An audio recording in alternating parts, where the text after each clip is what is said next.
વિસાવદર વિધાનસભા વિસ્તારમાં પીએમ નરેન્દ્ર મોદી દ્વારા આવાસ યોજનાનું ઈ-લોકાર્પણ કરવામાં આવ્યું।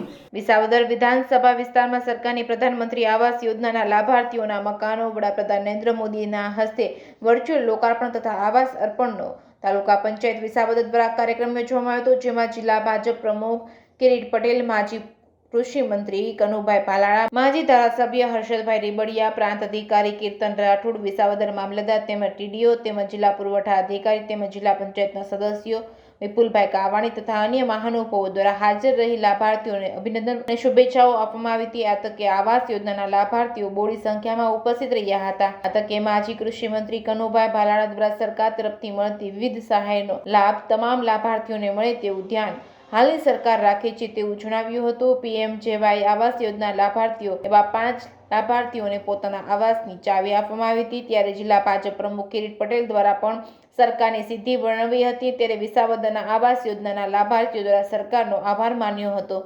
Reporting by Harish Mehta, Visavadar. જે વિસાવદર ખાતે પ્રધાનમંત્રી આવાસ યોજનાના લોકાર્પણ અને ખાતમુહૂર્ત પ્રસંગે કાર્યક્રમ નરેન્દ્રભાઈ મોદીના વર્ચ્યુઅલ માધ્યમથી યોજાયો હતો। આ તકે ભેસાણ તાલુકાના અને વિસાવદર તાલુકાના અને વિસાવદર શહેરના પ્રધાનમંત્રી આવાસ યોજનાના લાભાર્થીઓને એમને ચાવી આપી અને એમનું ઘરનું લોકાર્પણ કરવામાં આવ્યું હતું અને આખી વિધાનસભામાંથી 2000થી પણ વધારે લાભાર્થીઓને આજે આ યોજનાનો લાભ આપવામાં આવ્યો હતો। આ તકે ભેસાણ ઉપસ્થિતમાં શ્રી કિરીટભાઈ પટેલ, શ્રી કનુભાઈ ભાલાળા, હર્ષદભાઈ રીબડિયા, તાલુકા પંચાયતના સભ્યો, જિલ્લા પંચાયતના સભ્યશ્રીઓ અને બોડી સંખ્યામાં લાભાર્થીઓ ઉપસ્થિત રહ્યા હતા।